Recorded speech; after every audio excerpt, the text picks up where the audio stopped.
సంతానం ఇచ్చి మళ్ళీ డెలివరీ టైంలో కూడా చనిపోకుండా చేసి ఏ విధంగా కాపాడాడు, ఎలా ఈ అన్ని ప్రాణాపాయాల సమయాలు కూడా ఎలా రక్షించాడో తనోడుతూ విందాం.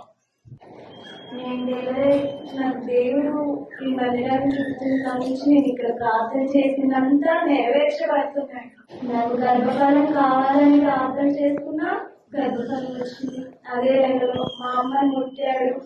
నాకు చాలా చాలా అద్భుతాలు జరిగాయి ఈ మందిరంలో. ఇంకా నాకు కుమారుడి విషయం, నాకు కుమారుడే కావాలని అన్నయ్యని గట్టిగా ప్రార్థన చేయమని అడిగాను. అన్నయ్య కూడా నీకు ఆడపిల్ల వేయాలని అన్నాడు. కానీ నాకు ఆడపిల్ల వద్దన్నా మగపిల్లగాడు కావాలి అని అడిగాను. అయితే అన్నయ్య సరే ప్రార్థన చేసుకోండి అని అన్నాడు. సరే ఆపరేషన్ నార్మల్ చేయకోకుండా సిజరీన్ లాగా నడుముకు సూదేసి ఆపరేషన్ చేశారు. అది ఎవరు ఇబ్బంది. కానీ అన్నయ్య దేవుడి కృపలు వచ్చి నా కోసం ప్రార్థన చేసి నా కుమారుని ఎత్తుకొని గంట సేపు మా కోసమే ఉన్నాడు. అన్నయ్య ఎంతగానో మా కోసం ప్రార్థన చేస్తున్నాను. థ్యాంక్స్ అన్నయ్య. ఇంకా సాక్ష్యం నేను చెప్తా. దేవుడు ఇచ్చిన అన్నయ్య నిజం చెప్పాలంటే నాకు అన్నదమ్ములు చెప్పలేరు. కానీ నిజంగా నాకు ఎంత బాధలో అవన్నీ నేను ఇక్కడికి వచ్చినాక అవన్నీ వెళ్ళిపోయాయి. నేను సంతోషంగా నా కుటుంబంతో ఉన్నాను. ఈ కుటుంబంలో డాక్టర్ వాళ్ళ అమ్మగారిని రేపు పొద్దునైతే ఆపరేషన్ చేయాలి, లివర్ తీసేయాలి, లేకుంటే ఏదో ప్రాబ్లం వచ్చింది అని హాస్పిటల్లో సీరియస్గా ఉన్న వాళ్ళ అమ్మగారికి ఎవరో చెప్పారు. ఖమ్మం హాస్పిటల్ చెప్పింది కూడా అక్కడ పనిచేసే వాళ్ళు ఎవరో చెప్పారు. ఇక్కడైతే జరగదు కానీ అక్కడ చర్చికి వెళ్తే మాత్రం ఏమో బతుకుద్ది అని చెప్పేసి వాళ్ళ ఆయన గారు వచ్చారు. ఓన్లీ వచ్చి అయ్యా నా భార్య ఇంకొక 2 గంటల్లో హాస్పిటల్లో ఆపరేషన్ పరిస్థితిలో ఉన్నాం, దయచేసి మీరు ప్రార్థన చేసి ఈమె కోసం చేయండి అంటే ఆమె బతుకుద్ది, ఆపరేషన్ పడదు లేదు అని చెప్పారు.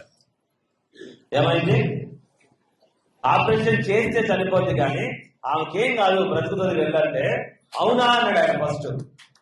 ఒక్కవేళ ఇది నెరవేరితే నువ్వు మంచి విశ్వాసిగా ఈ మందిరంలో ఉండవా అంటే అయ్యా ఉంటా అన్నాడు. ఆ రోజు మాటించాడు ఆయన, అక్కడే ఉన్నాడు ఈ నాన్నగారు. నిజమేనా అయ్యా? నిజమేనా? ఆ రోజు కాపాడబడిన ఆమె ఎక్కడుంది? హాస్పిటల్లో ఆపరేషన్ లేకుండా ఇదిగో ఇక్కడే ఉన్నది. ఇంకొక గంట అయితే ఆపరేషన్ చేస్తే డాక్టర్ చేతిలో అవుట్ అయిపోతాం.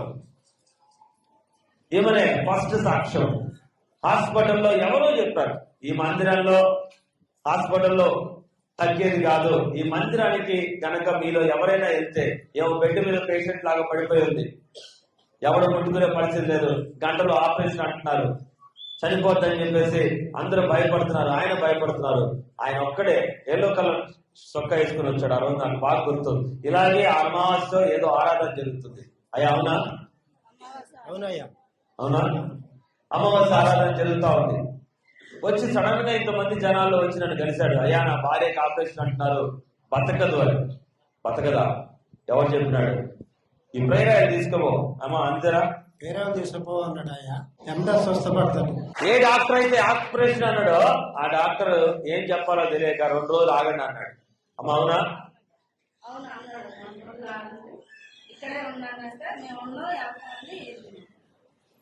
ఆ రోజు వెళ్ళింది తప్ప మళ్ళీ ఇప్పుడు సంవత్సరంన్నర ఇంతవరకు హాస్పిటల్ పోలేదు. అమ్మ అవునా? కొత్తగా మరి ఆ రోజు ఆపరేషన్ ఎందుకు, ఈ రోజు స్వస్థత ఎందుకు? ఎవరిచ్చారు? తర్వాత తన కుమార్తెను తీసుకొచ్చింది, తన అల్లుడు కుమార్తెను తీసుకొచ్చింది. వచ్చినప్పుడు అడిగితే నేను ఒక్కటే అడిగా, అమ్మా ఎందుకు చనిపోదాం అనుకుంటున్నావురా అని. అమ్మ అవునా?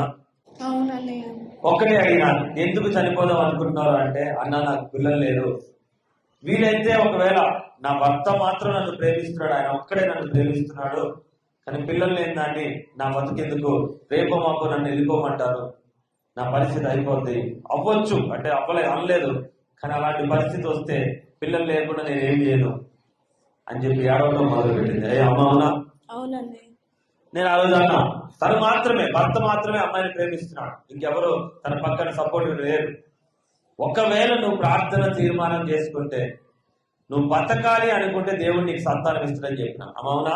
అవునండి. అయ్యా అవునా? ఆ రోజు బతకాలి అనుకుంటే చచ్చిపోయేదానికి ఎందుకు పిల్లలన్నా? అమ్మ అవునా? అవునండి. చచ్చే వాళ్ళకి సంతానం వద్దు, ఇంకొకరు అనాథలు అవుతారు.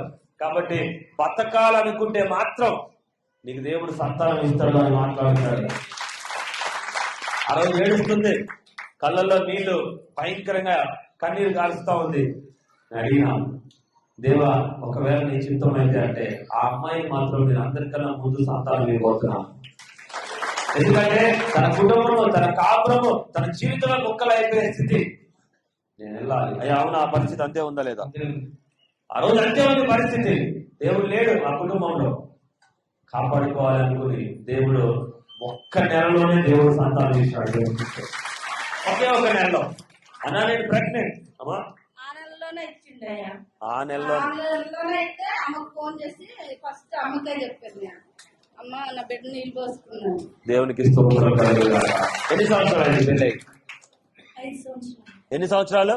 5 సంవత్సరాలు. ఎన్నేళ్ళు అందరు చెప్పాలా? ఎన్ని సంవత్సరాలు? 5 సంవత్సరాలు ఆగిన సంతానము. అందలే వాళ్ళిద్దరు ఏమైనా లావుకున్నారా, అందకుండా ఉన్నారా, ఏమైనా లోపాలు ఉన్నాయా? ఏమీ లేవు. కానీ ఇక్కడికి వచ్చాక మాత్రము దేవుడు ఉన్నాడు. గమనించండి, ఏదో 1 సంవత్సరం 2 సంవత్సరాలు అందిన సంతానం కాదు, 5 సంవత్సరాల తర్వాత. అయితే ఒకటి అడిగింది, 6వ నెల 7వ నెల భార్య భర్త ఇద్దరు వచ్చి అడిగినప్పుడు, కొడుకు కావాలన్నా నాకు, అయ్యా మీ ఇంట్లో మగవాళ్ళకి పుడితే చనిపోతారు, ప్రమాదం జరుగుద్ది అల్లేనా? ఏం జరిగింది ప్రమాదం? మా తమ్ముడు చనిపోయారు. ఎప్పుడు? అమ్మాయి ప్రెగ్నెంట్ గా ఉన్నప్పుడు? అమ్మాయి ప్రెగ్నెంట్ అంటే కాంట్రాక్ట్ ఒక 2 నెలల ముందే చనిపోయారు. మాకు నేను చెప్పినాను, అయ్యా నీ కుటుంబంలో మగవాళ్ళు మరణం కనబడుతుంది, జాగ్రత్త అంటే ఎవడైనా నమ్ముతాడా? నమ్మరు. తమ్ముడు అన్నాడు, అన్న అయినా మాకు ఒక అబ్బాయి కావాలి అంటే, అమ్మాయి ఇంకా 2 నెలలు ఉంది టైం డెలివరీకి ముందు. అసలు ఆ అబ్బాయి ఎందుకు చనిపోయాడో వాళ్ళ తమ్ముడు ఈ రోజు కూడా మిస్టరీయే. బండి పడ్డట్టే ఉంది, అబ్బాయి ప్రాణాలు పోయాయి. వాళ్ళ తమ్ముడు, అమ్మాయి 9వ నెల 7వ నెల అప్పుడే. భయం మొదలైంది. నాకు ఇంకా భయం మొదలైంది. ఏంటంటే ఈ అమ్మాయికి మగ పిల్లగాడు కావాలని వీళ్ళిద్దరు గట్టి మొక్కుబడితో, గట్టి ప్రార్థనతో కూర్చున్నారు, తీర్మానం చేసుకున్నారు. సంతానం మగ పిల్లగాడు అడుగుతున్నాడు. ఒకవేళ మగ పిల్లగాడు అయితే వీళ్ళు గాని ఇద్దరు 2 ప్రాణాల్లో ఒకటే ప్రాణం. అమ్మ అవునా? అయ్యా తల్లి అవునా? చెప్పినా నేను, అది కూడా చెప్పాను. అయ్యా నువ్వు చెప్తే అవుతుందా? నాకు తెలియదురా నాయన, దేవుడు ఎవరి గురించి చూపిస్తున్నాడో నాకే తెలియదు. రేపు నాకేమైతో నాకే తెలియదు, తెలుసా? రేపు నేను ఏం చేయబోతున్నానో నాకు తెలుసా? నన్ను కాపాడేవాడికే తెలుసు, అన్ని కూడా ఇల్లు కాపాడేవాడికి తెలుసు. నేను ఆ రోజు చెప్తే ఆశ్చర్యం. ఎక్కడో కోలార్ హాస్పిటల్లో డెలివరీ అవ్వాల్సిన అమ్మాయిని ఖమ్మం తీసుకురామని చెప్పినాం. అమ్మ అవునా? అవునంటే గట్టిగా చెప్పండి. అవునండి. ఎక్కడో కోలార్ హాస్పిటల్లో జరగాలి డెలివరీ. ఈ కోలార్ హాస్పిటల్లో జరగాల్సిన అమ్మాయికి నేనే చెప్తా, కోలార్ వద్దు ఖమ్మం తీసుకురంటమ్మా. ఎందుకంటే ఏదైనా తేడా జరిగితే మేము వచ్చి ప్రార్థన చేసుకోవడానికి ఉంటుంది అమ్మాయి కోసం. అంటే అనుకున్నట్టుగానే నార్మల్ డెలివరీ అవ్వాలి, అమ్మాయి రావలేదు, ఏ సమస్య లేదు, మంచిగా ఉంది. కానీ అనుకోకుండా పెద్ద ఆపరేషన్ చేయాల్సిన పరిస్థితి వచ్చింది. ఆ ఆపరేషన్ లో ఎక్కడో కత్తి గాడు తెగి రక్తం ఆగట్లే. అమ్మా కరెక్టేనా? గట్టిగా చెప్పు. డాక్టర్లు ఎన్ని గంటలు చేశారు? 4ంటికో 5ంటికో డెలివరీ అయింది. ఖచ్చితంగా నాకు తెలియదు కానీ 4ంటికో 5ంటికో అయింది. నైట్ 6, 7 అన్నయ్య వచ్చిండు నా కాడికి. వచ్చి ఉంటే, అయ్యా చెల్లెలు లోపల దేశపోయారు, ఇంతవరకు తీసుకురాలేదు, నాకు భయం అవుతుందంటే, ఏం కాదులేమ్మా ఇంకొక గంటలో వస్తుందా అని చెప్పింది. గంట సేపు వెయిట్ చేయాల్సి వచ్చింది. ఎందుకంటే ఆ ఆపరేషన్ లో ఏదో చిన్న ప్రాబ్లం జరిగింది.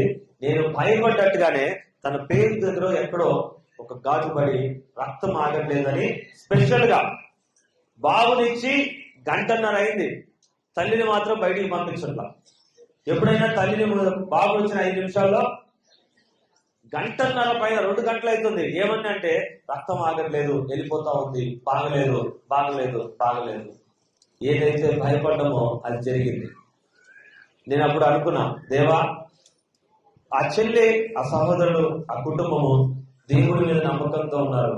ప్రాణం పోతే న్యాయమేనా? అడగడానికి నేను ఇందాక కూడా చెప్పిన, ఎవరిదైనా ప్రాణం అడగాలంటే నాకేం కావాలి? అధికారం కావాలి నీ ప్రాణాన్ని అడగడానికి. నేను ఇక్కడ కూర్చుంటా. హాస్పిటల్కి వెళ్ళా, నేను గవర్నమెంట్ హాస్పిటల్లో కూర్చున్నా. అందరూ అమ్మ ఎవరు, మీ అబ్బాయా, మీ అల్ల, మీ చుట్టాలా అని అడుగుతున్నారు. ఏమో చెప్తా ఉంది, నువ్వు చెప్పకమ్మా, నేను ఎవరికి చెప్పొద్దని చెప్పాను.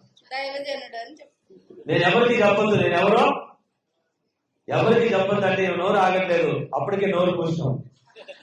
నేను మాస్టర్ అని తెలిస్తే అక్కడ ప్రెగ్నెన్సీ ఉన్న వాళ్ళందరూ లైన్ కట్టి ప్రార్థన చేసిపోయారు. నేను మీ బంధువులు అని చెప్పమ్మా. అసలు రావటమే అదృష్టం అంటే ఇంకా చెప్పుకోకుండా అట్లా అవుతాం. అక్కడ ఏడుస్తా ఉంది పిల్లగాడిని తీసుకొని, నా కూతురికి ఏదో అయిందంటున్నారు, నా కూతురికి ఏదో. వీళ్ళ బంధువుల్లో ఒక అమ్మాయి అంటుంది, రక్తం ఆగట్లేదన్నా, వాళ్ళు డాక్టర్లు కష్టపడుతున్నారు. కానీ ఆ రోజు అన్న, ప్రభా ఆ చెల్లి నమ్మకంగా ఉన్నందుకు నువ్వు ఆ అమ్మాయిని కాపాడు. ఖచ్చితంగా ఆ కుటుంబంలో నీ నమ్మకంతో ఇద్దరిని, ఒక ప్రాణం కాదు నాకు కావాల్సింది. ఎన్ని ప్రాణాలు కావాలి? 2 ప్రాణాలు కావాలంటే 2 ప్రాణాలని దేవుడు నిలబెట్టాడు. అందుకే నేను హాస్పిటల్కి వచ్చేటప్పుడు ఎప్పుడైనా కానీ ఎవరు గుర్తుపట్టకుండా వస్తాం. మామూలుగా టీషర్ట్ వేసుకొని సింపుల్ గా వచ్చుకోతాం. పాస్టర్ గారి లాగా బైబిల్ సంఖ్యలో పెట్టుకొని వస్తే నన్ను లోపల రాణిస్తారా? సచ్చినా రానివ్వరు. అందుకే అట్లా కాకుండా ఒక మామూలు పర్సన్ వచ్చినట్టుగా వచ్చిపోతా ఉంటా. ఆ రోజు వచ్చి తీసుకొని, ప్రభా ఈ కుమారుడికి తల్లి లేకుండా చేయొద్దు, కాపాడమని అడిగినప్పుడు దేవుడు మంచి కుమారుడిని ఇచ్చాడు. చెల్లెని కూడా కాపాడి ఈరోజు తన కుటుంబంతో తన కోరిక కూడా, మేము ఇలా వచ్చి సాక్ష్యం చెప్పుకోవాలి, ఇలా నేను నిలబడాలి అనే ముందు, అందరి ముందు అంటే ఇలాగే నిలబడి అందరి ముందు చెప్పుకునే తనే. ఈ రోజు వరకు నేను మళ్ళీ చెప్తున్నాను, దేవుడికి అన్నిటికన్నా విలువైనది మంచి ప్రేమ. ఏంటది? సామాన్యురాలుగా ఉండి మరణాన్ని కోరుకున్న ఒక అమ్మాయి, అంటే కోరుకోవడం కాదు, తన చుట్టూ తిరుగుతున్న సమస్యలో ఉన్న అమ్మాయి ఒకటే, ఎవరైనా మీకు సంతానం కావాలంటే ముందు నువ్వు సంతానాన్ని పోషించడానికి నువ్వు బ్రతికే దమ్ముంటారు. చనిపోయే వాళ్ళకి ఎందుకు సంతానం కావాలా? అవసరమా? చనిపోయే వాళ్ళకి సంతానం అక్కర్లా. ఎవరైతే దేవుడి ఎందుకు బతకాలనుకున్నారో వాళ్ళకే సంతానం కావాలి. దేవుడికి ప్రార్థన చేద్దామా? చేతులెత్తి చెప్పు. డెలివరీ రేపు అవుతుంది అనగా మా వైఫ్ కి ఆక్సిజన్, పిల్లగాడికి ఆక్సిజన్ అందలేదు. ఆక్సిజన్ అందకపోతే ఆ రోజు నైట్ 10 అవుతుంది టైం. అయితే మా వైఫ్ ను తీసుకెళ్లి లోపలికి తీసుకెళ్లి ఆక్సిజన్ పెట్టించారు తలకాయ లేపి. అన్నయ్యకి ప్రార్థన చేయించి ఫోన్ చేసి, అన్నయ్య సంగతి అంటే ప్రార్థన చేసి ఏం కాదమ్మా అన్నాడు. మళ్ళా డెలివరీ అయ్యే రోజు సాయంత్రం 5 అయింది. 5ంటికి డెలివరీ అవుతున్నప్పుడు నేను బయట ఉన్నాను. లోపల మా అత్తయ్య అని వాళ్ళ ఇంకొక అమ్మాయి ఉంది, మా పిన్నాము. అయితే ఉమ్మనీరు తాగిండు బాబు, బతకడం కష్టం అని చెప్పి అక్కడ అన్నయ్య కల మా అత్తయ్యని మా పిన్నాము బాగా ఏడవడం బాగా చేశారు. అయితే మళ్ళా వచ్చి అన్నయ్యకి వచ్చి ఫోన్ చేసి, అన్నయ్య మరి ఉమ్మనీరు తాగినట్ట, మరి ఈ స్థితి పరిస్థితి మరి పిల్లగాడు ఎలా అని చెప్పి ప్రార్థించినప్పుడు మళ్ళీ అన్నయ్య ప్రార్థన చేస్తే మళ్ళా కుమారుడు ఆ ఉన్న క్వశ్చన్ మాట లేకుండా, ఏడుపు లేకుండా బయటకు వచ్చిన పిల్లగాడు మరి కొద్దిసేపట్లోనే ఆ పైపు పెట్టుకు వచ్చినప్పుడు పిల్లగాడు మళ్ళీ ఏడవడం స్టార్ట్ చేసిండు. ఎవరు సాక్ష్యము అంటే, ఒక రోజు ఈ మందిరాన్ని నమ్మను అనుకున్న సహోదరుడు ఈరోజు సాక్ష్యం చెప్తున్నాడు. అయ్యి అవునా కాదా? అవును. నేను మందిరంలో అడుగు పెట్టను, నేను రాను, నాకే చర్చి వద్దు అన్న సహోదరుడు ఈ రోజు దేవుడు ఇదే మందిరంలో ఉన్నాడు అన్న ప్రార్థనతో నాకు గుర్తుపెట్టింది. నేనే సాక్ష్యం చెప్పాలని తనే ముందుకు వచ్చాడు. తనే కాదు. అవునా? అవును, నేను సాక్ష్యం చెప్పాలని ముందుకు. దేవునికి స్తోత్రం. గట్టిగా చెప్పండి కదా. నేను ఇంకో మాటగా చెప్తా. అన్నకి కుమారులకి ప్రమాదం జరిగితే మరి ఈయనకి జరగకుండా వీళ్ళ బ్రదర్కి ఎందుకు జరిగింది? ఈయన మాత్రం కాపాడబడ్డాడు. కుర్రాడు పెళ్లిగాని అబ్బాయి మాత్రం ప్రమాదానికి పోయాడు. ఎందుకంటే ఆ రోజు నుంచి తన భార్య ఇక్కడ దేవుడి కోసము తన భర్త బాగుండాలని చేస్తున్న ప్రార్థన కాపాడింది. అదొకటే కాపాడింది. తన ప్రార్థన తన భర్తని కాపాడుతుంది. సంఘ ప్రార్థన వాళ్ళిద్దరిని, భర్త ప్రార్థన కుమారుణ్ణి, సంఘ ప్రార్థన మొత్తం కుటుంబాన్ని కాపాడింది. గమనించాడు. నేను అందుకే అంటాను, ఒకరి పైన ఒకరుండే ప్రేమే ఈ ప్రార్థన. ఒకరి కోసం ఒకరు చూపించే ప్రేమే ఏంటది? ప్రార్థన. నిజమైన ప్రేమ ఉందా దేవుని అందు? అందరినీ రక్షిస్తూ ఉంటాడు దేవుడు. చేతులెత్తి వారిని దీవిద్దాం. మహాపరిశుద్ధం తండ్రి, గొప్ప దేవుడైన ఆయుష్, ఆరోగ్యము, కృప, బాహుల్యము, సంతోషము, సమాధానము, స్వస్థత అన్ని కూడా ఇస్తున్న దేవాలైనా ఈ కుటుంబాన్ని ఇంకా ఎంతో మందికి సాక్షులుగా బలపరిచి రక్షించి నిలబెట్టమని యేసు నామములో అడుగుచున్నాము తండ్రి. ఆమేన్.